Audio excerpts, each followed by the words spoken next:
What if? We take 1,800 magnetic blocks. And build a large cube. We remove the water layer.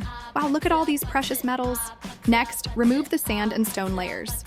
We create a wooden base and place pillars at the corners. This will give us a stable structure. Laying the floor.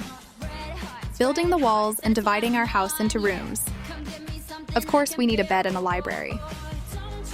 Some flowers. Setting up pillars for the second floor. Building the roof. And of course, a big tree. Adding a swimming pool. Creating a bedroom. More mobs.